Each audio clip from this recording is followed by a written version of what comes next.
Let's go while we're young.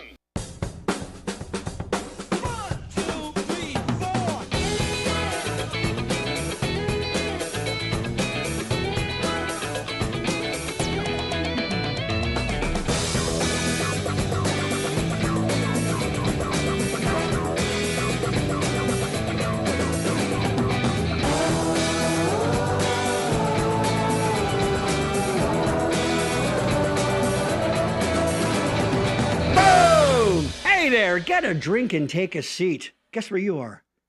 You're in the back room. Ask your doctor if the back room is right for you. Let me tell you something. The answer's a hard fucking no. Unless you're, if you're a regular viewer of this show, like I like to say, I tell my wife when we got married and she starts, ugh. I go, hey, you knew what this was. You know what this was. So welcome to the Backroom Show.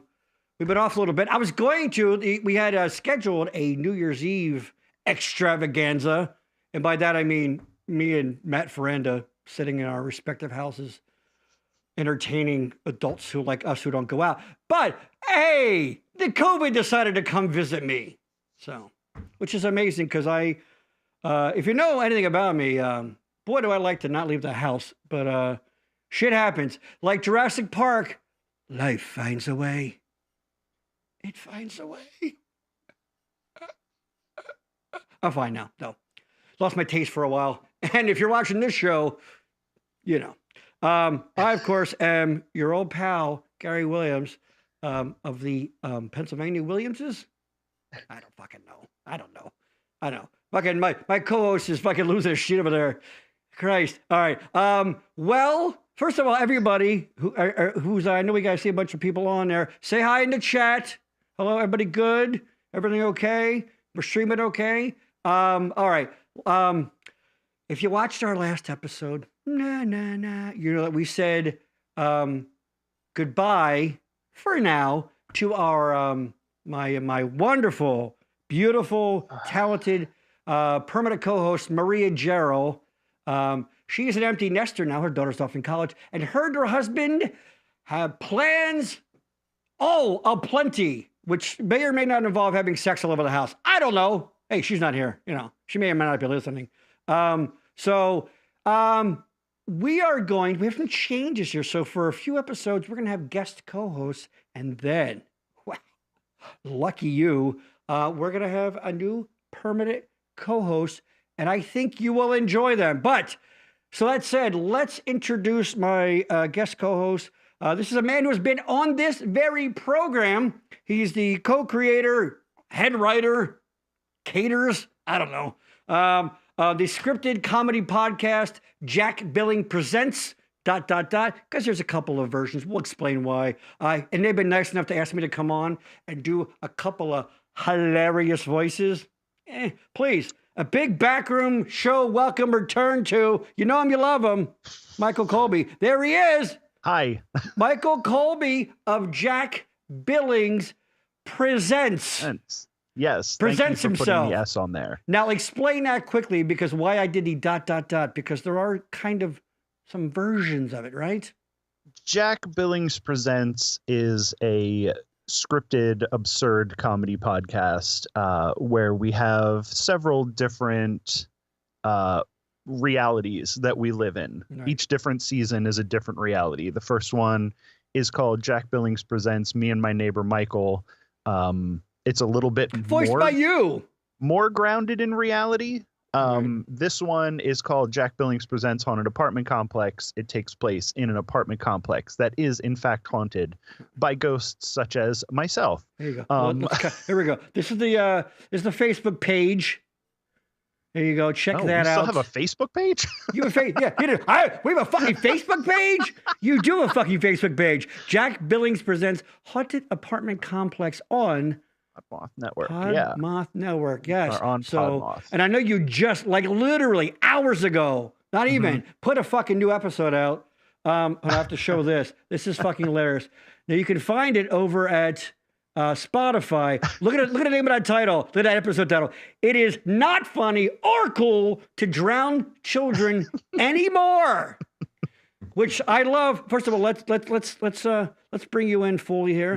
Bring the show. Which I love. We talked about earlier. Which implies that it used to be funny to drown children. There was a period of time, probably post-Vietnam, maybe pre-Vietnam. I'm no historian. If there are any historians in the audience, please pipe in. Like, hey, drown kids, please run away. Especially maybe if they were thought to be a witch.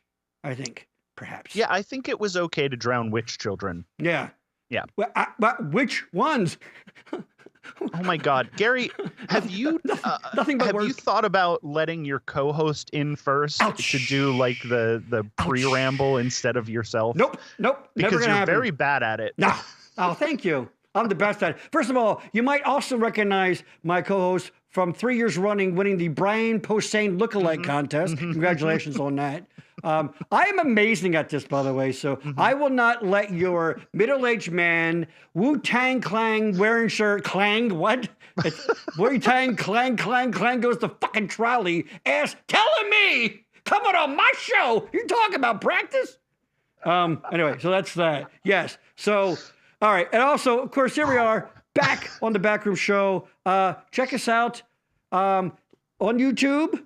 Subscribe. You want to cost you? Fuck all is what it costs you. It costs you Zippo. Zippity-doo-dah. Doesn't cost you a damn thing. Here's what you do. Ready? You have this fucking phone. You know you got your phone. All right. You go in there. You open up fucking YouTube. Blah, blah, blah. You scroll in. You ready? All one word. The Backroom Network.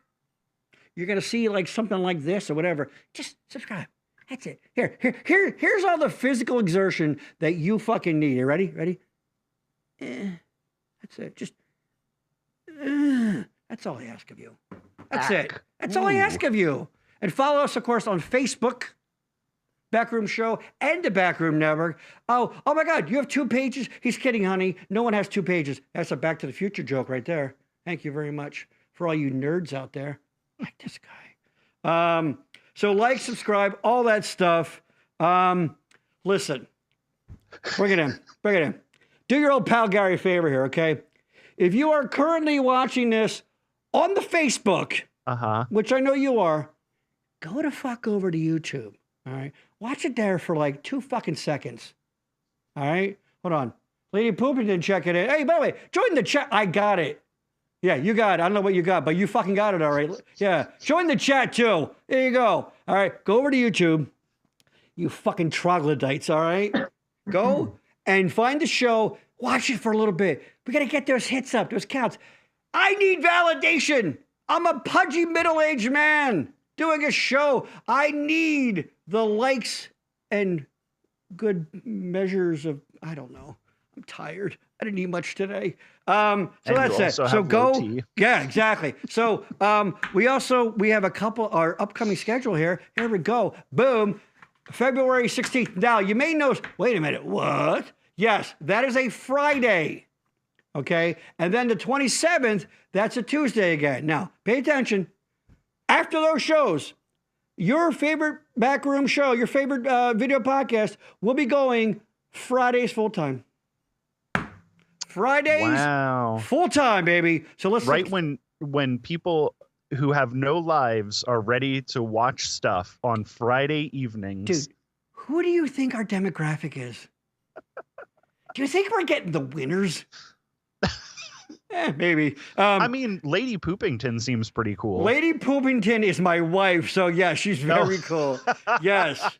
Forget it. Anyway, if she's got married to you, then she can't be that cool. Yeah, not that cool. So on the 16th, Courtney Goes A Courting. If you're a regular viewer of the show, you've seen Courtney chime in. She's very, a little too honest and upfront, perhaps. I don't know, maybe.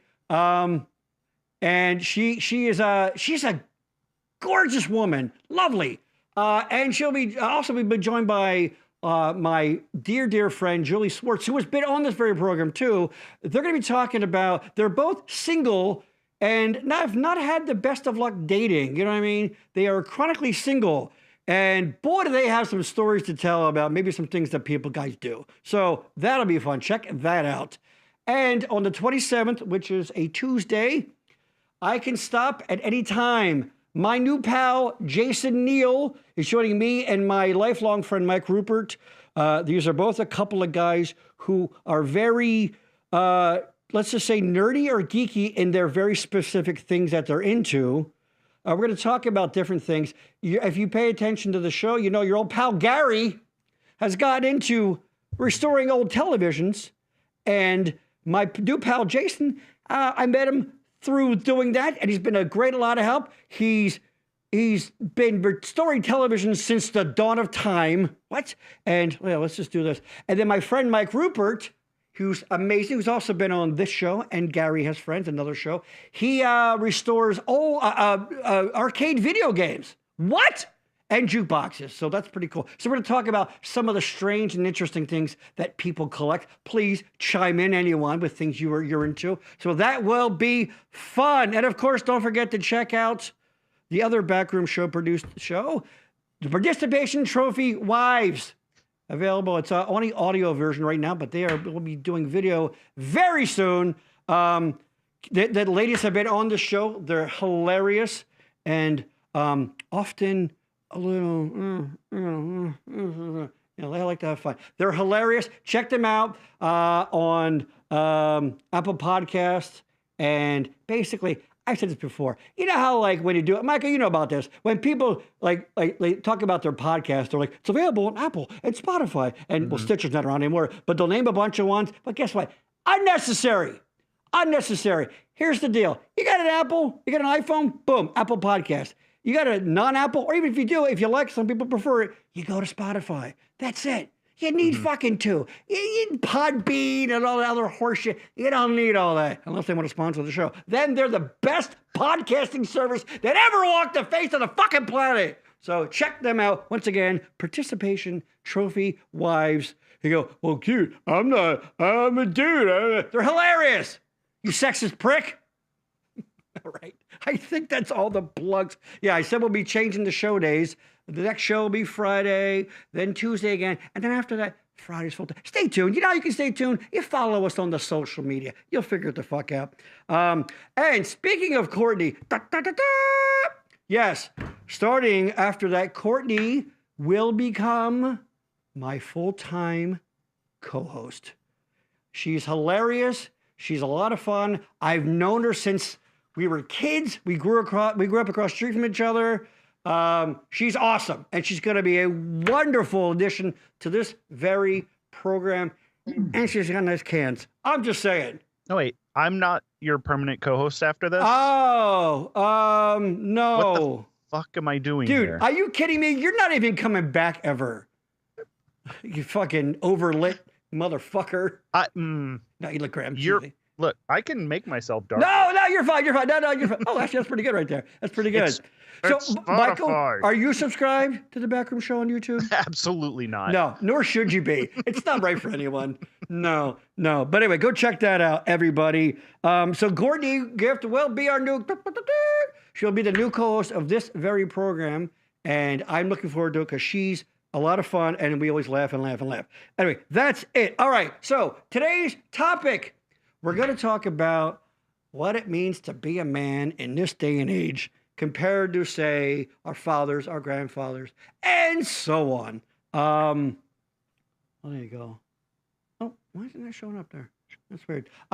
So that's what we're going to talk about today. Hold on, I got to check something very quickly. We're having a slight technical. There it is. Speaking of Courtney, checking in. There you go. Hi, guys. Hey, Courtney. Yes. Hi. There she is. Look at her. Gorgeous. You can't tell from that little thumbnail. Yeah. But, what the fuck are you talking about, Gary? Dude. It's like a fuzzy picture. Yeah, whatever. Oh, I'm sorry. Face. Okay, Mr. Production Value. I've heard your show. Whoa. Yeah, wow. I know. You do now the old... I'm insulted. You do the old... Call me, you can say what you want about how I look or my stupid voice or any of that stuff. But you say that my podcast is poorly produced? Yes. No, go check out Jack Billings Presents, damn it. It's funny. Seriously. It's great. You'll have a good time. So we're talking about what it means to be a man in this day and age. I welcome our guest today is my pal Brian, who I met back in 2008, the year the Phillies won the World Series. We were doing a show together, and we've been pals ever since. So he's going to give us his own personal, but maybe also a perspective as a therapist. By the way, that goddamn Celebrity Jeopardy on SNL has ruined the word therapist for me because I can't not see the rapist, motherfuckers. Here you go. The dude on the right is definitely not Courtney. He's not Courtney, but he will be Courtney soon. I believe they're, I don't know what that means. I don't know. I'm vamping here. All right. So please, let's get started here. My pal, a big backroom show welcome for the great, the Irish, Brian Gallagher. There he is. Brian Gallagher, hold on. Irish therapist. Now, let's be perfectly clear. It doesn't mean that he is a therapist specifically to the Irish. It means that he is a therapist of Irish descent. Brian, welcome to the Backroom Show. What say you? I say that... Look at your stupid little crate and barrel background there. No, go ahead. You don't like it? Fucking it. No, actually, I tease you. I really do like it. I'm jealous, actually. I like it. It's very cozy. I assume you do telehealth visits too, right? Yeah. So I was trying to come up with several possible names for a podcast that I wanted to do. Right. With the word therapist, and I just kept on reading it, the rapist. The rapist. Yeah. Exactly. Dude, when I was making your lower third, all I kept seeing was the rapist, the rapist, the rapist. Which, knowing you personally, kind of fits. No, I'm teasing. I'm teasing everyone. Wink, wink. I'm going to bump up your volume, everybody. Everybody here? Everybody okay? We good here? Gentlemen! You right there, Michael? Michael pulled a stitch. I don't know what I expect when I come on a show with you, Gary. Yes, chaos. I'm like, surely I'll be able to talk at least a little bit this time. No, never. You will. Hey, asshole face, it's coming. All right? I don't even get to talk when you're on my show. No. You know what? Here's a little advice for you. Ready?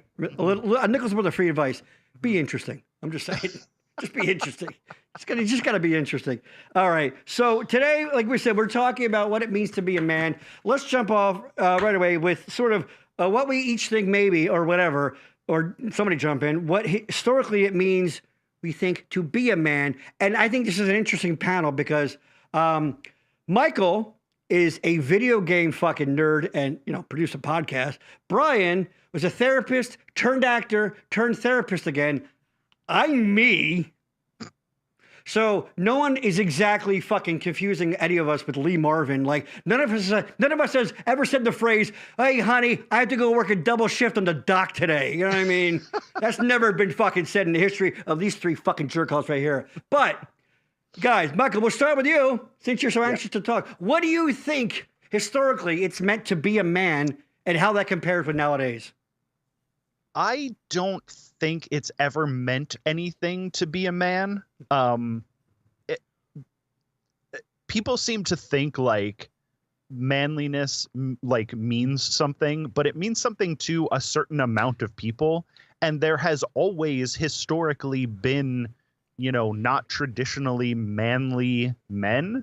Right. And I don't like, it drives me crazy that people are like, oh yeah, back in the 50s, men were this, and, back in the 20s, men were this. Like there wasn't, always poets and actors and writers and, traditionally, when you think of a poet, you don't think of somebody who's down at the docks, working, lifting shit and, hey, Yeats, let's go. Get fucking loaded here. Let's go. Hey, Whitman, come on. We got a deadline here. Yeah, exactly. Right. Walt Whitman was not lifting anything heavy. So, and he was what, the 1800s? Yeah. Fucking... It just, people, when you say manly, people think of a certain thing, but it's never been that, actually. Yeah, you had a good point when we did a pre-call check about saying, let's not act like there have been, Greek writers, all the poetry, plays. Who the hell do you think wrote about all the all the battles and things, it was the people that fucking, maybe took the time to learn how to read and write or whatever, And there's always been, the guys in the Revolutionary War, playing the drums in the front of the line. Like they're not soldiers. They're just like artists. Right. They're fucking Renaissance. If you look at that, you look at those Renaissance guys and they're like wearing the puffy things and Leonardo da Vinci was fucking, with, what's his name? Anyway, he was gay. Everybody thinks that guy's Jesus, Mona Lisa was a fag hag. Totally. Oh yeah. 100%. Oh yeah.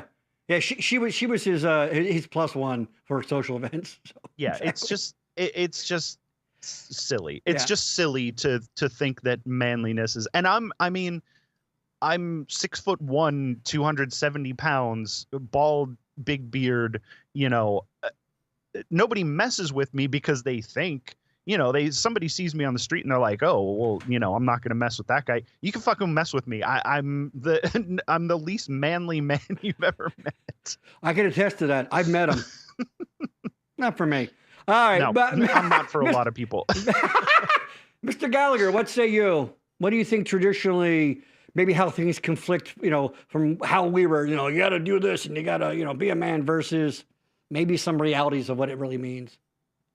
Yeah, you guys already seem to be starting from some position that I think maybe how we were raised, thinking about what it means to be a man. It seems like that's the jumping off point, whereas I'm thinking about it evolutionarily the past few 100,000 years, then plus, several millennia and through different cultures. It has meant various things, many different things. So, there's all kind of traits we can associate with it, given a different time frame and a different culture. So, yeah, of course, I can only speak for, a period of my life that I've lived on this planet. So exactly, right. It was always that. So how were we raised thinking what it means to be a man? And I think so. Yeah. We could talk about the ideas of bravery, courage, strength, stoicism, sacrifice. Very poetic of you, Brian. There you go. And here's the funny thing is, like, all those traits can be good at certain times given certain circumstances. Right. And they can also be bad. And then there's a whole other part of what it can mean to be a man that includes our feelings and our emotional experience and our connection to other human beings. And that's a part of who we are biologically. That's part of our drive and of who we are. So that is also part of being a man. Yeah. To now, you actually you this leads perfectly into the next thing because you said it about sort of the generational what we know versus what's been. And I wrote this down because I wanted to make sure I got what I call generational animosity. Now everybody knows it as these kids today kind of thing. You know, oh, I had it hard. They had it. Oh, they're soft today. That kind of thing. Today they're soft. Why do you think like what is it about? When I was coming up with this topic, I can't remember exactly what it was, but it something triggered me about that whole. It seems like some people are hell bent on thinking you have to, as a rite of passage, to eat, not even be a man, even be a woman, just to grow up, you have to eat shit to a certain amount of level. You have to just like, you have to have suffered, you have to tough shit, you know. And I don't know. Where do you think that comes from? Do you think there's, you know, I don't know. What do you think about that? Anybody, any opinions on that? I mean, I think it's like, look, if you've gone through a certain amount of hard times just to try to get by and survive, and then you're noticing other people having much easier times and having much more access to resource that you didn't have, I think there's something natural to like, oh shit, that sucks. I wish I could have had that. But if you have your own kids, obviously you want that for them, at least to a certain degree. You want life to be better. Although there is this dividing line that we can talk about now about, do we want it to be better or easier, and are they the same thing? Because I'm not sure they're the same thing. That's a good point. I think life can be better and you can still have expectations of them that drive them in certain ways to be their best selves, which is not necessarily giving them everything. Yeah. Now, Michael, we talked about that generational thing. Go ahead, touch on that we talked about. Basically, it originated from memes that you see on like social media about the comparisons today. Yeah. Well, first of all, as far as like generational things go, it's always been that. Like, my dad, you know, thought that I wasn't, you know, manly enough or whatever. He's fine now. but his dad was the same way, and I'm sure his dad was the same way. Like, as we grow as a society, things are going to get easier. Like, there's no reason that we have to suffer. So obviously, you know, we still have to do stuff to survive and you know, whatever. But the stuff that we have to do is not, it's not the same thing that they had to do to suffer to survive. Like, you know, we don't have to hunt for our food. You know, we can go to the grocery store. There's farming, there's, you know, there's agriculture, there's all sorts of stuff. There's all sorts of ways that we can get our food that doesn't involve like needing to go out into the woods with a knife and like jumping down from a tree and stabbing a boar or whatever the fuck they did back in the 1700s. By the way, great 90s punk band, Stabbing the Boar, but go ahead. They were great. They were fucking wonderful. But what the funny thing is, you don't even have to go out like of the house to get food today. It can come to you. Yeah, there's a lot of stuff, and I don't think we know what we have to do, because as a species, we're still very young. And as a species, we didn't used to live past 40. So the fact that we live to 90, 100 now, like those extra 60 years, like we have no idea what to do with that as a species. Yeah. So we're still figuring that shit out. Yeah, I totally agree. I think one of the first question is, what does it mean to be human, right? And then we go to what does it mean to be a man or a woman or whatever. But what does it mean to be human, and what does it mean in the modern age to be human? And maybe we're going to find out that as we evolve and as things get easier in some ways, our bodies evolve, and maybe our brains continue to grow, and our bodies atrophy some because we don't need them as much. But maybe that's what we need to survive even longer and make society even better. Or maybe we find out, oh shit, we've been sitting around way too much, and we actually should probably move our bodies the way we used to 50,000 years ago, and that might make society better. But I don't think we know at this point. Yeah. Wow, it's getting deep, man. Yeah, and you're right. Well, you're exactly right. It's a lot of this, you know, talking about what it means to be a man. It's really about what it means to be a human, just what it means to be, what society's expectations are. And boy, are things different. I mean, you are, more, let's just say, lack of a better word, allowed to be off the path of norm, of what's normal nowadays. And Brian, you touched on this too. Exactly. I wrote this down.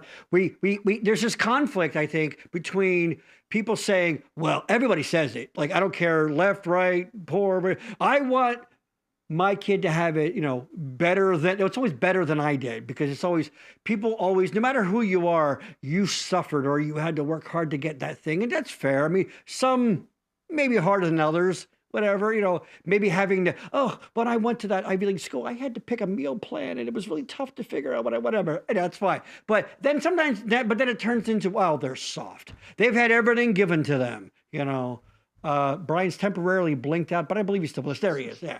So there is definitely a conflict, you see.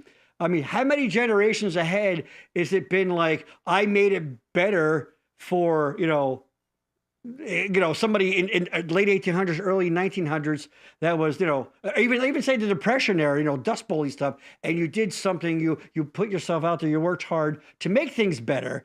And then, like you said, where's the line between easier and better? I don't know. Anybody in the chat? Any thoughts there? I know you're out there, people. You're really quiet today. Get in there, son of a bitch. Spent 2 months in Ireland. Yes, you just got to think you were in Ireland for good. Tell me about that. Town that my great-grandparents were from, and on the farmland there, and realizing just how hard their lives were. And my great-grandfather lived till he was 99, super healthy guy, but like, wow. His life was gardening and farming his entire life. Yeah. And as I was there in November and December, when it was cold and wet and dark the entire time, I just thought, I couldn't have done that. I could have done what he did. And that doesn't make me any less of a person or of a man, but like, that wasn't my skill set. Yeah. And did any wonder that the writing that comes out of Ireland that does, very dark and depressed. I'm a huge Eugene O'Neill fan, and he's rooted directly into, it's like not too many happy-go-lucky feel-good stories coming out of Ireland. But you're right. I mean, that's a great example about how, it is a land dedicated to, these people shut down because they couldn't grow fucking potatoes. Like, we got to get the fuck out of here. Goddamn potatoes won't grow, whatever. And you're right. I guess maybe circumstances make the person too, right? It's one of those. That's exactly what I was about to say. You didn't have to do that. They had to do that. Right. And so if you would have had to have done that, you would have done it.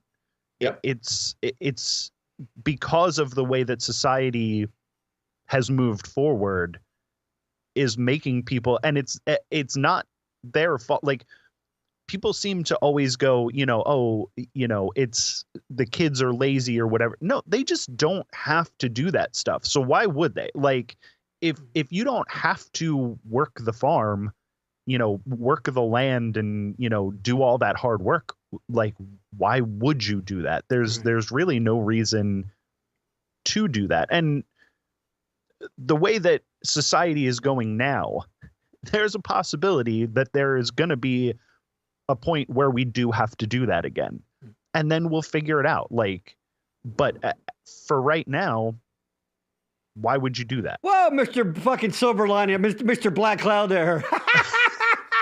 But you're right.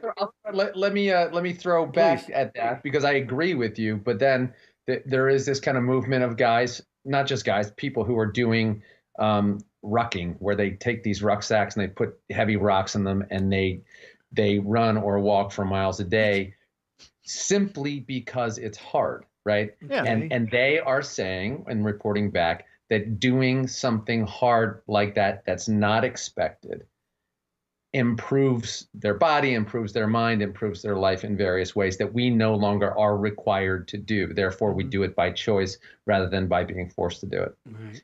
Whether or not that's true, I think that there's something to pushing ourselves to do hard things even when it's not expected of us. Because just for myself, I can say it's really fucking easy to be a couch potato. I've done it. I do it. I was just supposed to be training for a thing that I didn't train nearly as hard as I should have for, and I became a couch potato during part of that time. And it's like I wanted to have pushed myself harder than that. I would have gotten more out of it, and I didn't. And we all push ourselves to do various things. But the question is, if you had everything given to you, if you were the son of a millionaire, right? And he just gave you the inheritance. Right. What do? Do you just drive around in fancy cars and sit and watch TV and play video games all day long, all the time, and eat nothing? Hold on. Yeah. I see no issue with that. No, but no. Not that I. Life is great. You know. Not that that's what I would do. Like I do also like to. I don't go out of my way. I don't fill backpacks full of rocks to walk, but I do like to push myself physically a little bit. Not as much now because I'm 100 years old, but that kind of stuff is great. But yeah, you do see these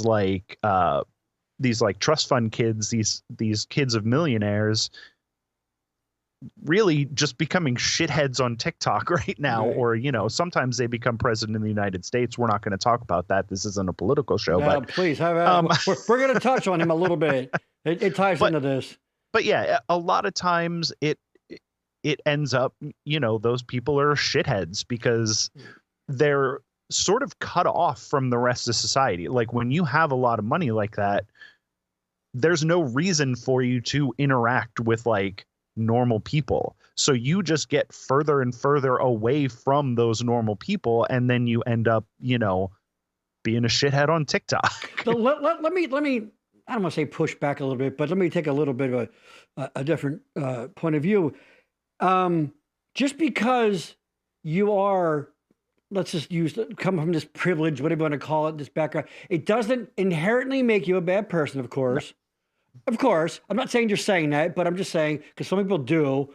But it also, you're not, you're not being elevated to sainthood either, just because necessarily of having a harder background. Like I respect people that lift themselves up from the bootstraps, as long as you can talk about. If you watch the show enough, Gary likes to talk about how government keeps people down, but whatever. That's all. We don't want to go there, but. And that's great, and people overcome hard times. But let's be fair, a lot of hard times and suffering is a little self-inflicted. I know plenty of people, including family members, so, and that's great. But so just because, what I mean? Sometimes we elevate people just because you've suffered. It doesn't necessarily mean you're this. But if you haven't, that doesn't mean you're necessarily bad. It really, I guess, comes down to the choices you want to make and how you want to help, or whatever you want to put out there into society. I guess I don't know. And I'm sure that there are plenty of trust fund kids who are raised in a way that makes them useful members of society. But I guess we're only seeing the ones who end up being shitheads because they're the ones who get famous. That's true. You don't hear too much about. Please, Brian, go ahead. Yeah, I was going to say, I think it comes down to how you're raised. I think it comes down to your family and your community and the expectations put on you. I mean, it's fine to be raised with a lot of money if your parents or your caregivers can figure out how to introduce you to activities that are productive, that engage you communally, that keep you active, that keep your mind thinking, that do push you into hardship a little bit. There's plenty of rich people whose parents figured out how to, keep them growing and moving rather than be stagnant, Yeah. Barb checking in. Orange Man is the correct name. Well, there you go. Fair enough. Pain in the ass, I don't Clyde. know who you're talking about. Yo, Gary, at the field house ready to play soccer. Love you, guy. Clyde is a man. I've known him since I was a kid. He's a pain in the ass, but he's a semi-loyal viewer of this show. So, Clyde, thank you, and go fuck yourself. Okay. This is how doesn't everybody treat their viewers like this at the show? But yes, exactly it. Oh, hold on, Courtney checking in. There you go. Oh, hold on, Clyde with the hearts, of course. Courtney, honestly, in my opinion, it's a different day. Women are more independent and not as dependent on men. I got to stretch her to read this long comment. It's a long comment, so I'll read it and then I'll show it. Women are more independent and not as dependent on men, and the world is different. Roles have changed over the past 50 years, and it will keep changing. Male and female roles are not as defined. That's very true. Yeah. And that's good. And that's part of technology advancing. Like, we don't need, again, I'm a big, broad-shouldered, 6'1" guy. Like, I can do things that a lot of, like, some people can't because they're just not as strong. Like, they're in wheelchairs. Or they're in wheelchair, or they can have some sort of disability, and that's when back in the day, good people would help those people, and now, like, we have a lot of ways that people can just benefit from technology and stuff, so that we don't need big guys. Like, I mean, you guys are big, you guys look big and strong too, so back in the day we would have been the ones tending the fields and stuff, but no, I would have been ringing the bell. Let's ding ding ling ling ling like dinner time. I don't think so. So let me hold on, Brian, 1 sec. Hold on from that. I think everything you said is very, very valid, Michael, but I think Barb has put this very succinctly. Ready? Tits up. There you go.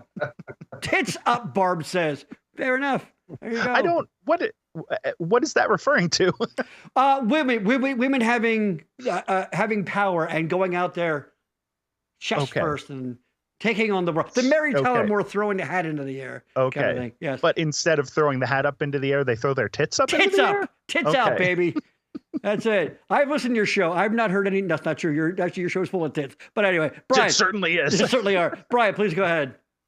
Yeah, I was just going to say, I mean, yes, modernization is happening, and yes, technology very soon is going to be taking over a lot of manual labor jobs. But at the moment, it hasn't. And at the moment, there are statistics, and I don't know them exactly, but it's something like over 97% of hard labor, dangerous jobs are still occupied by men. I mean, that's just a reality that we can't deny. Mm-hmm. And it is because of tradition, but it's also because of the physical. If I may, that people don't want to hear this, but that plays into some of the gender wage gap too. Yeah. Men climb towers mostly. Men haul heavy things mostly. A lot more danger. It's just how it works. More men die on job sites and things. Better because of that. It's just saying that's the way things. It's just the way it is. Exactly. Because of biological natures. Absolutely. And that's all fine and good. Like, if you're getting paid to do a dangerous job, and that's part. It's just, I think the wage gap problem is when women are getting paid less to do the same jobs. Of course. Absolutely. Getting a guy to climb, up the fucking Golden Gate Bridge to repair cables. Like, yeah, unfortunately, that's mostly going to be a guy job, right? Just because of the nature of bodies. Right. But yeah, like, there's no reason that in the office men are getting paid more. Like, that's, I think, unless they're doing a issue with that, and a woman is doing a better job, she should get paid more, right? I mean, no question. Absolutely. With merit, right? Yeah. By the way, everyone, please take note. Brian with the phrase of the night. I'm sorry, Michael with the phrase of the night. The nature of bodies. Sounds like an 80s sex thriller, doesn't it? The nature of bodies. Michael Douglas and Sharon Stone in The Nature of Bodies. I would watch The Nature of Bodies. That does sound like something I would have watched on VHS. Dude, I'd watch the fuck out of that movie. Well, specific parts would get worn out of that. You know what? That's what fast forward is about. Oh, hi. You've come to my office. No one's here. Bingo. God, you just got me. Wait. All right. Lady Poopin didn't check it in. Kindness and empathy in men aren't valued by some. It's even discouraged. What the fuck is that? The definition of a strength is so screwed up. That's exactly it. It's in that that's exactly in the notes. You're exactly right. Thank you, Gary's wife, for putting up that question that Gary wrote and asked you I to didn't. put on the I didn't. comments. You know what? I wish that were true. Are you kidding me? You don't know my wife. I No, ain't I'm telling sure her she's shit. much better and smarter than you are, Well, Gary. it's not even. Don't argument over here, pal. No. Speaking of bodies, what the fuck is hanging on your chair, Mike? Oh, are you talking about my haunted doll? She watches over me while I podcast. Oh, there you go. Let's see. I know what's going on there. Oh, yeah. There you go. That's not creepy at all. Yeah, you know what? I could totally see Lee Von Cleef having that on this fucking chair. Oh, yeah. Yeah. Fucking Lee Marvin used to fucking, in his movies, would always have the, okay, Charlton Heston. I don't want to sing. Yeah, no, she whispers in my ear when I'm doing something wrong. Yes. Barb, I'm not going to, well, I guess I shouldn't fuck anything up. You have a link to the Marvelous Mrs. Maisel. I watched it. I don't not really understand what's going on there. Hi, Barb, by the way. But I Barb did chicken earlier, but I love Barb. Barb is a fucking like day one backroom show video version viewer and contributor. She's a lovely woman that I went to school with, and I'm glad we're friends. There it is. Oh, the tits up reference. Ah, of course, that's it. I'm like, I know that. Yes, there you go. Exactly. Well, so let's get to Lady Poopington's comment about men not being encouraged to be empathetic, right? Exactly. I actually wanted to say, where's that? Yeah, there you go. All right, actually, that ties into the Trump thing. Not to make this political, but let me turn that off. Not that Trump invented it, but I think he definitely poured some fuel on that fire of how we've turned being a loudmouth, arrogant asshole equating strength and toughness. Again, nothing new. We all loudmouths and assholes, have been around forever. But boy, has it been extra bad, I think, and, are they covering up from some sort of weakness? Trump clearly is a moron. He fucking makes shit up as he goes along. I think that, well, no, I don't think, I know that he goes into attack mode, say with the press immediately, because that way he can put a wall up and go, well, they want to be they want a conflict, because that way he never has to actually show that he doesn't fucking know or understand anything. So please, gentlemen, your thoughts on the asshole equating strength and power. What's that all about? I think Trump has less to do with that happening, and he has more to do with it like getting a voice, because that kind of community has always been around online. Yes. And it was sort of pushed down because people knew that it was shameful to be a misogynistic asshole. So people would be like, let me keep that part of myself secret. But once Trump came in and, you saw this guy who is obviously, again, a moron and an asshole. No question. Rise up to the president of the United States. Now you have people who are like, oh, well, this is okay now. Yeah. So they come crawling out of their dark caves, into the light, which I think is bad.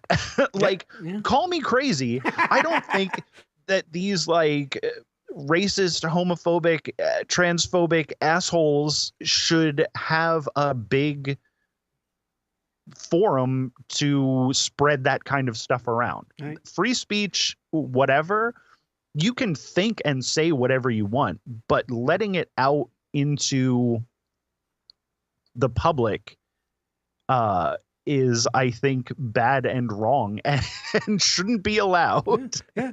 Brian, let me hear what you think as far as, maybe kindness and compassion.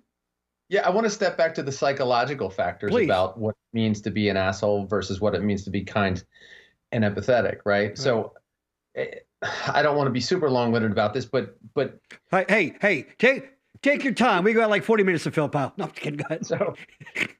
So because just by an act of nature, men's bodies are the way they are, and because women bear children, that men were required to do the hunting and do the fighting for millennia. Doing that, sometimes if you don't get a chance to heal from the ways that you get hurt out there in the field, whatever you're doing, you can get hardened emotionally. And that in some ways became valuable. The harder and tougher you can be, the stronger the warrior you are, the more people you can kill, the more animals you can kill, the more it can benefit society. Because I suppose in some ways, to some people, vulnerability can be a weakness, which... in certain eras, that toughness had to get baked into the culture in order to survive. Mm-hmm. And it was an accident, but it just never got unbaked. Right. And so we know just the history of movies that we grew up with. The drill sergeant is always the asshole, and the best soldier is always the toughest guy that gets his way through. Right. So we were still raised with that, thousands of years old meme that says that we have to be tough. And we're now really just discovering that those traits don't have to any longer be baked into who we are, that we can start to examine the emotional and empathetic side. I think that making the choice when violence or anger, assholery, whatever you want to call it, is an option, and you choose kindness, forgiveness, that's fucking strength. Because, believe me, I ain't no walking. Believe me, I'll hold a grudge for it. I'll get fucking mad for you. Family. What's that, buddy? He said it can be unless someone's trying to murder your family. But, so there are times for kindness and empathy, and there are times to shove that aside and do what you got to do to survive. Protect people. Look at that. Oh, I guess I must have talked to Brian ahead of time to write this down for me. Exactly. You did talk to Brian ahead of time. But not about that. Hold on. A man with strong arms and a soft heart is the sexiest man alive. Oh, sorry, Gary. Courtney, when I was holding my puppies the other day, and I was writing a check to the local orphanage. You idiot. To help. And when I give out food to the homeless, and speaking of tits up. Tits up, baby. Look at that fucking shit. Bam. Fucking chest. Bam. Ow. Oh, I hurt myself. I forgot what I was going to say now because of your tits, Gary. Yeah, tits up, baby.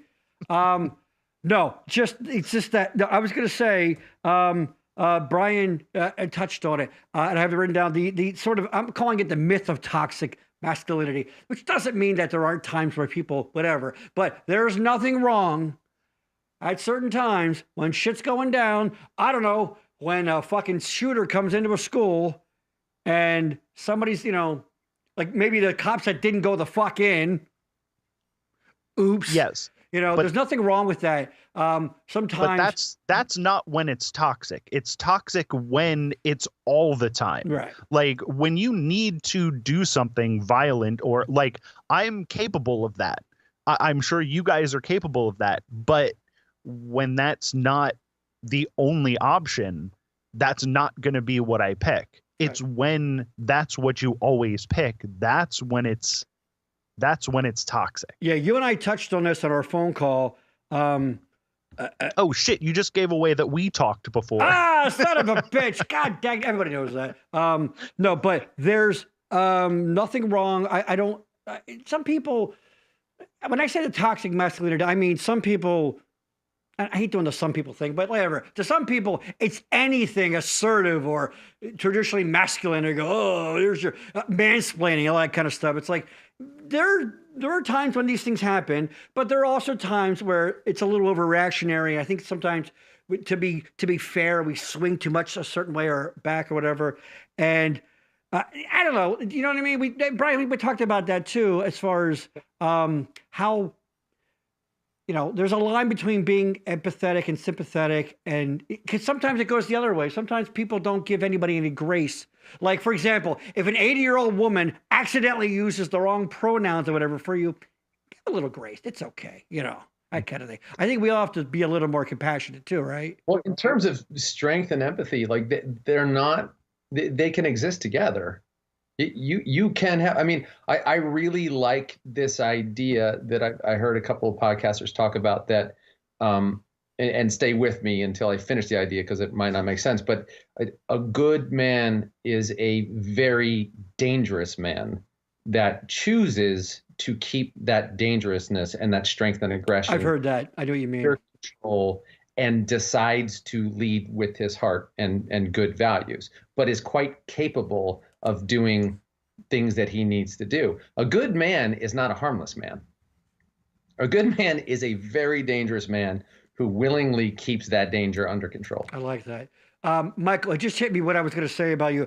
We talked about the sort of wearing your thing on your sleeve, sometimes literally. Like, I am absolutely, I talked about how people overreact to manly stuff, like whatever, like guns, hunting. Hey, have at it. I'm all for it. You know, I'm a libertarian. I don't give a shit. Everybody should own several guns if you want, maybe a couple RPGs. Tee, I'm kidding. But you're right. When you make that your overriding personality trait, because you have to put it out in the world, like, you know, you're head, if you say the term head on a swivel more than twice a week, you're a fucking problem. Before I get into that, I do remember what I was going to say. You were talking about how that never got sort of evolved out of us. The fact that, you know, get it, like having basically PTSD from battles and stuff, it is something that sort of stuck around. And yes, it has, but people are also, like, with the invention of the internet, like, the internet can be a terrible, toxic, horrible place, but it can also be a place where you can connect with other people that you wouldn't otherwise have an opportunity to connect with. Great point. And that's showing a lot of people that you don't have to be like that. Like, men can be vulnerable and they can be empathetic, and people are starting to realize that. So maybe it is swinging too far one way right now, but it will even itself out. I have faith in people that will be able to figure it out, rather than just, you know, everybody's like, oh, you know, back in the 50s, we were all manly men, and now everybody's, you know, sissy girly men. Everybody, but that's not, that's right. never been true either way. Everybody was a fucking chiseled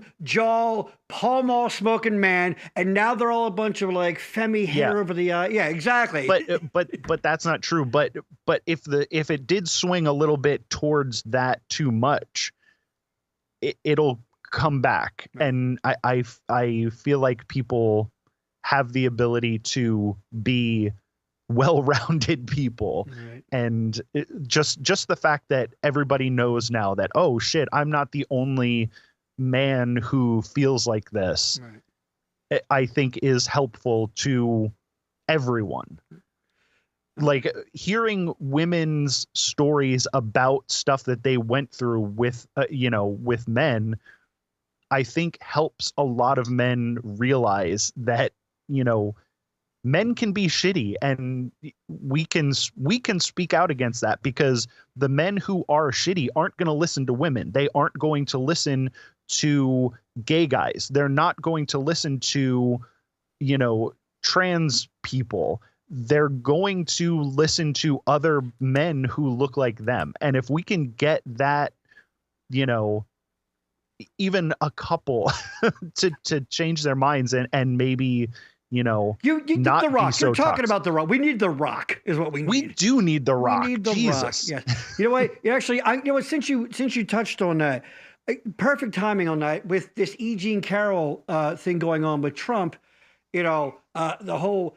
I'm seeing a ton of like, why did she wait so long? Or how could she act a certain way if she's a victim? Because God forbid she'd laugh and enjoy her life. Or, wow, when that motherfucker said, basically, I'm paraphrasing people, but she's not my type.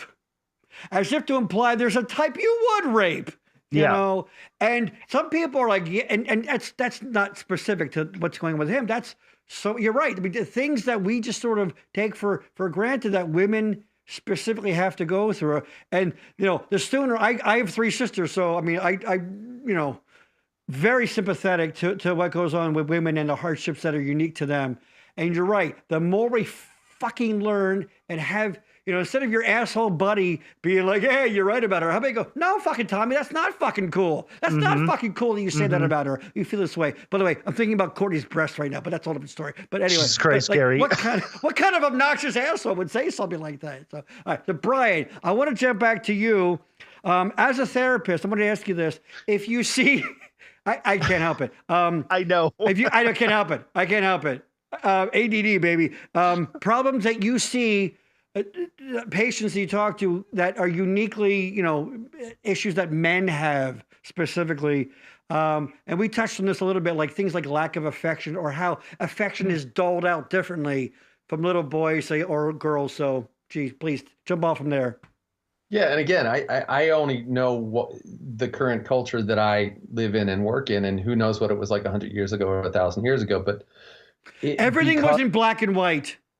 Go ahead. Because of the baked-in nature of certain traits that we revered, and in some ways for very good reason, but because those traits kind of got baked in without the accompanying emotional openness, tenderness, and the ability to heal, that then men get treated. Men act in certain ways, but men also get treated in certain ways. And it's been documented that when a boy is born, at least in this culture, in this country, that it is treated very different than when a girl is born. And some of the ways that boy has been treated is they are held less, they are cuddled less, they are talked to less, they are allowed to cry less, and they are kind of pushed off in the world to do stuff like go play. Now, there's part of that that's not bad. Yeah, go play and explore and do hard things. You know, girls should be encouraged to do that too. But we're missing the other half that's holding them, talking to them, cuddling them, letting them cry when they need to, letting them to stay physically close as long as they need to. And when boys don't get that, in lieu of getting the real needs met there, they turn towards this other thing where they get some facsimile of that, which is the attention for being good at things and the attention for being the best at things, which then sets up this whole competitive thing of fighting and, you know, being an asshole. And you know, body count, as they call it, you know, how many, hey, you're bagging broads and how many, you know, notches on your belt kind of a thing. And and you're right, because it becomes a substitute for, because God forbid you're like, yeah, you know what, maybe, you know, maybe I didn't get, you know, cared. You were right. I mean, maybe there were lacks of affection in your life. And so you have to find the acceptable ways. And for some reason, we have some fucked up acceptable ways in this society at times, right? Well, look, if you have very real intimacy needs, and this is not just psychological, this is physiological. If you have very real intimacy needs for closeness and touch and eye contact and sharing your emotions, and you do not get those, and then at 13, the whole world tells you the one way you get to have a little slice of that is to have sex with a girl, then that's what you're going to try to do in any way, shape, or form you can figure it out. And it doesn't go well because then no one even coaches you how to do that well. Right? And my dad was in the room, but go ahead. Then you get more and more shut off and cut off and treat women as if they're inhuman because you haven't figured out how to truly connect with them. And it builds on itself and snowballs. Right on. Yeah. Colby, go ahead. There, you know, and then these same people who are, you know, I hate to paint with a broad stroke conservatives, but it seems to be the conservatives who do this kind of like toxic masculinity. Men are this, women are this, anyone else doesn't exist, are the same ones who don't want sex education taught in schools, which would help a lot of people understand that kind of thing. And everybody's like, oh yeah, you know, 4th grade is too early for kids to be learning about. I don't know when you started having like sexual desires and stuff, I was like 12 and I had no idea what to do because no one ever showed me or taught me. So I had no idea what to do with that with that energy. And if I would have been good taught, word, that energy, I like that. That's good. Seriously, that was good. I like that. And if I would have been taught at 10, I would have known what was going on and what was happening. But we're so puritanical in this country that we don't want kids learning about sex, even though they're going to learn about sex, whether we teach them or not. Literally every person is a product of it, for fuck's sake. It's like, and I don't think that, you know, I think that does tie into, you know, masculinity and what we're talking about with, you know, people who are too young to be like thinking about like how many chicks have I bagged.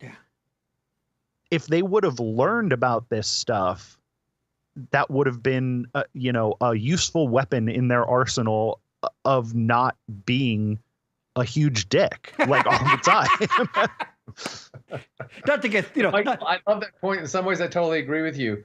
And in some ways I think it is complex and nuanced in that, you know, who is teaching your kid sex education and what are their actual qualifications and what's their take on it? And are they saying things that are purely factual, or do they have a slant that could possibly negatively affect your child? So I actually see both sides of this. I'm not sure if I had a child, I'm not sure I want a stranger with a political slant teaching my kid what they think sex is. If it's purely scientific out of a book, here's the body parts, here's what happens, you're going to have some of these feelings, cool. Like I might be okay with that, but it still might depend. But I do think that there's a lot of slant going on in supposed sex education classrooms that concerns me a little bit. We're all even of an age.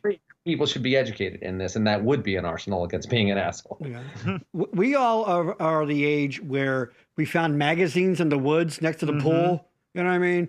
And that's how you learned about things. That sounds like something that never really happened. The first time I saw a naked woman, I found that magazine in the woods. Dude, swear to God, the Boyertown Pool, there's a park next to it. And fucking, you know why? I'd like to think that some guy went in there, you know, had a magazine. He's like, all right, future generations, please enjoy Miss Barbie Benton, you know. when I was like 25, I put porno magazines in the woods saying, here you go, you know, 13-year-old, 14-year-old. You're going to love this when you find it. You're a fucking mensch there, Michael. Jesus Christ. What a good fucking dude. When Hugh Hefner died, I made some joke about how his final resting place should be between a 13-year-old boy's mattresses, you know, because that's where he spent a lot of fucking time, you know, whatever, right? Thanks, Hugh, you know. Yeah.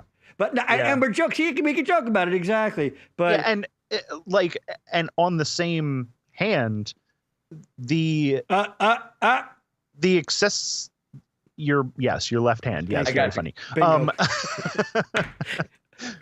On that same hand, the fact that pornography is so accessible now that like another reason for people to learn before they get a hold of porn is that porn's not what sex is like. So these people grow up think, you know, they've had their phones, they've had access to pornography, easy access to so much pornography, and they just think that that's what sex is. And then when they actually do it, they're like, this isn't right, like we're not doing this right or whatever, and it pressures everyone into doing stuff that really isn't natural. We had to find it. We had to hunt for porn. You're right. Yeah, it's right here for everybody, right there, right fucking here now. And you're right. And now there's a hookup culture. And how can that not fuck? I mean, not that people weren't trying to get fucking laid. I mean, I'm not unrealistic. No. Jesus Christ. But the idea that someone might be a fucking swipe away Like, how does not fucking distort perspectives on people? Yeah, I'm like, do what you do, because I mean, I did it when I was a teenager. Like, it happens, it's going to happen. But the fact that, you know, you find porn on your phone when you're 9 years old, and then that warps your perception of what sex is, and then it fucks you up. Like when it does you more see, than that. To use a when you clinical see term, it fucks you up. Yes. when you see what people are doing in porn when you're an adolescent, it fucks you up. Yeah, by the way, it's funny. Denise and I were just talking about this recently. Fucking in the shower looks good in movies, not practical in reality. No, it's Water terrible. is a wonderful lubricant for cutting metal and things. Yeah. Not so good when you're rubbing flesh up against flesh. It's awful. It's not good. Brian, please.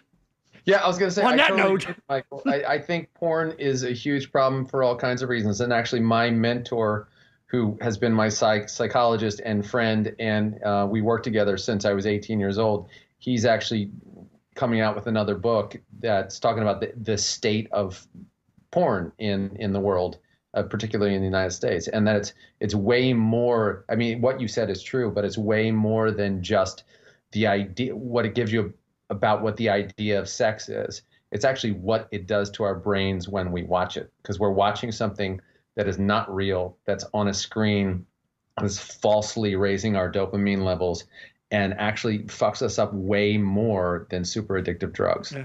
They've done brain scans of teenage boys that have watched hours of porn, and their brains are rewired. And the fact that it can become an addiction to, I mean, Michael has a video game addiction, but certainly Jesus do. Christ. Yeah, that's insane, right? It actually changes the wow. Yeah. Yeah, and the younger that you have access to it, like, because like there's stuff, I mean, when I was a little kid, again, I didn't have a phone with the internet. I didn't have the internet at all.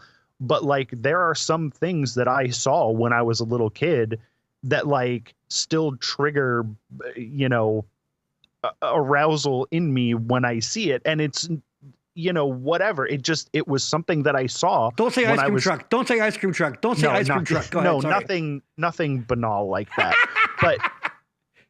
But like, then you have these kids who see, you know, hardcore pornography when they're little kids, and yeah, that's gonna fuck you up, dude. I have no other. I'm not a therapist. I'm not like a smart man. So I don't have any other words for it, but like, that's gonna fuck you up, man. It's gonna fuck you up big time. I mean, these things that we refer to as fetishes, and again, and this is not casting aspersions on anybody's kind of sexual proclivities, but these things that we even call fetishes, they are from exactly what you said, Michael. Particular memories linked to this high dopamine response in a sexual situation, quite often before we even remember it happening, gets tied into our physiology, that then certain things that people see stimulates that. And it's really just some old memory that then triggers that stimulation. Then people want to act it out over and over and over without control of it. That's the problem. The problem is it's no longer under your control. You think that that thing turns you on because the way it got locked in almost a traumatic fashion. When I hear the Looney Tunes music, stiffy right away. Well, don't do it, Gary. Too late. But that's why I keep the camera here. No, right so on. You can piss yourself and get a boner anytime you want. Exactly. All right. Let's we're gonna round third here because you guys have things you must do. Let me quickly get this in. Let me get the plug for the BRN podcast. Hey everybody.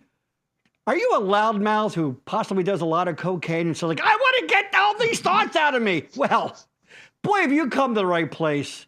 Go to brnpodcast.com, email me, Gary@backroomnetwork.com, or phone number 610-698-5878. But as I always say, don't fucking call me.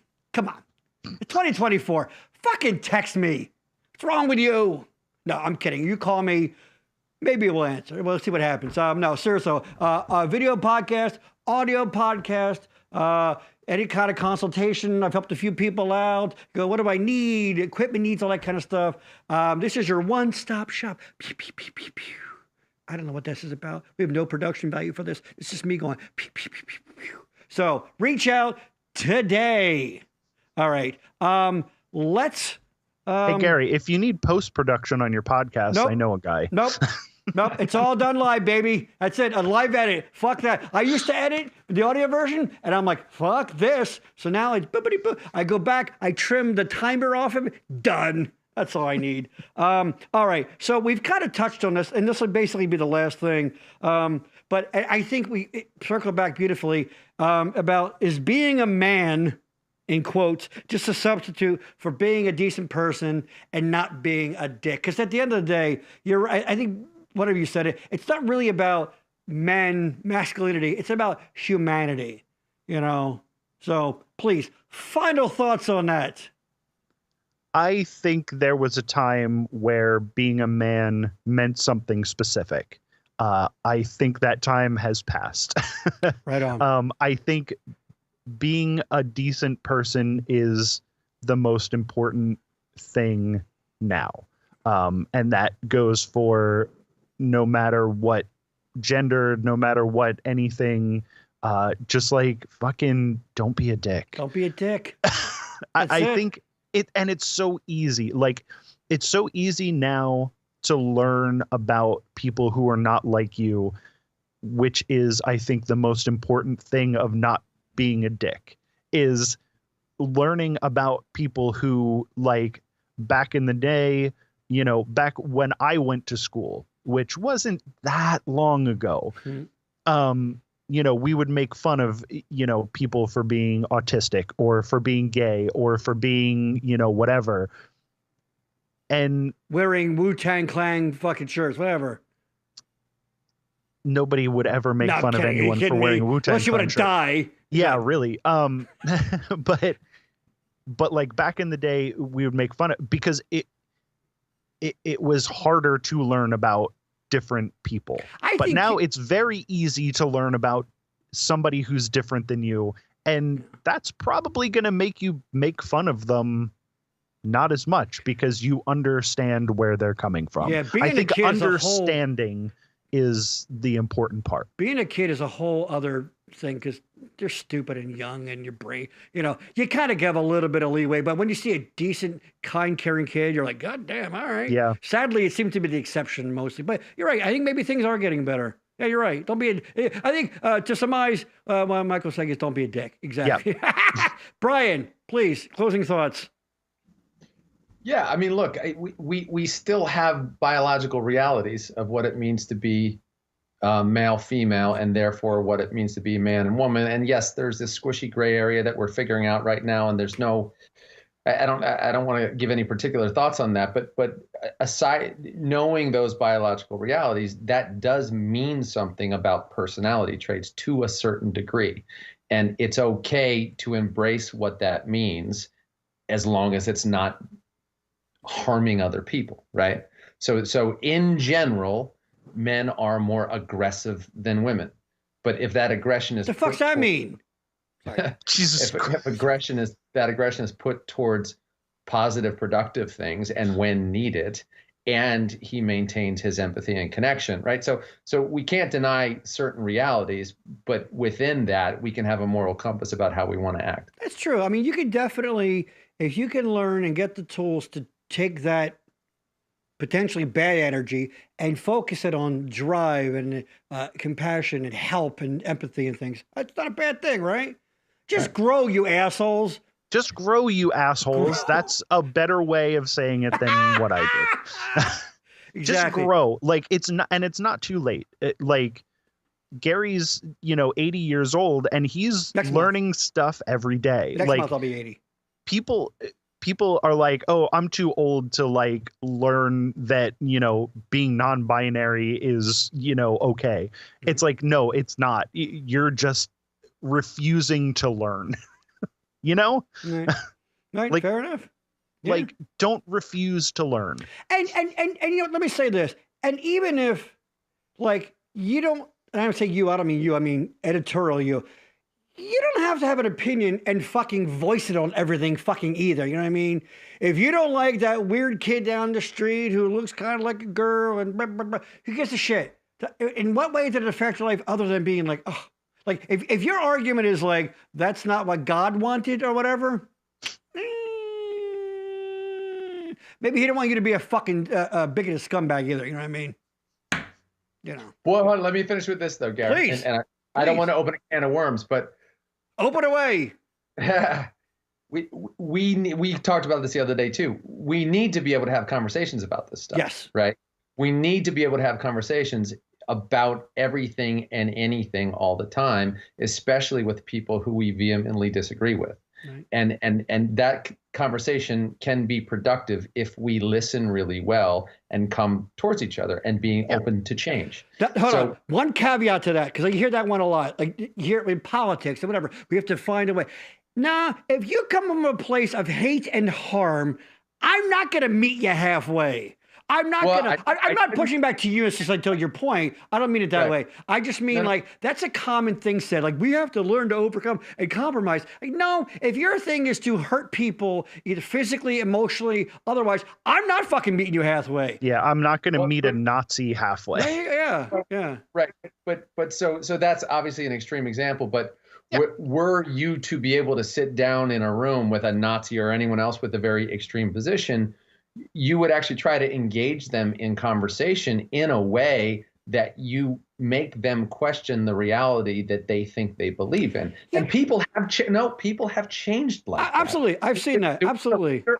A white power movement in Allentown, Pennsylvania, who now gives speeches on the circuit, who when his son was threatened with death because he was born with a cleft palate, he had this sea change in his mind, like, oh shit. They're willing to kill anybody, even one of their own. Right. And he had this massive change. It's possible for people to change. And in order for that to happen, you hold a firm line of respect, but you also have to try to engage in conversation. You're right. It has to start from somewhere, either someone reaching out or someone reaching in. And you're right. It's got to start somewhere. Hold on. We have to cut to Michael's cat here. Who do you got here? Yeah. This is the worst cat in the entire world. He's lucky name? He's so cute because he's a pain in the ass. He's fucking adorable. I'm not going to lie to you. Yeah. Oh, my God. What's his name? His name is Joseph. Joseph. I like that. I like when pets are named like regular. Hey, Scott. Here's my dog, Scott. You know, I like that. That's great. So there you go. Actually, what a perfect way to end it visually with a man gently stroking his pussycat. I love it. Oh, so sweet. All right, let's get plugs out of the way. Brian, can people get a hold of you, or are you taking clients or anything like that? Or can people reach out to you? If people want to get a hold of me, just shoot me an email at briangallagheractor@gmail.com. Okay. I will put it in the show notes when I put it up. Brian Gallagher actor@gmail.com. Yep. Yeah. You still holding on to that old Gmail there, huh? With the there you go. There you go. And anything else? Any services and things do you think are good ideas for people to reach out to if people are having any kind of issues with things? A good place to start. Immediate, like phone numbers and things or places. Well, I work at a place in media called the Phoenix Center for Experiential Trauma Therapy, and it sounds way deeper than it is. It's really just a great counseling center with a trauma-informed perspective. Okay. And what's that? Say that place again. The Phoenix Center for Experiential Trauma Therapy. Wow. In media. I'm going to call that Bob's place. Exactly. Yeah, that's a lot fucking easier. Because Scott is the owner. That's Scott. All right, Michael, of course.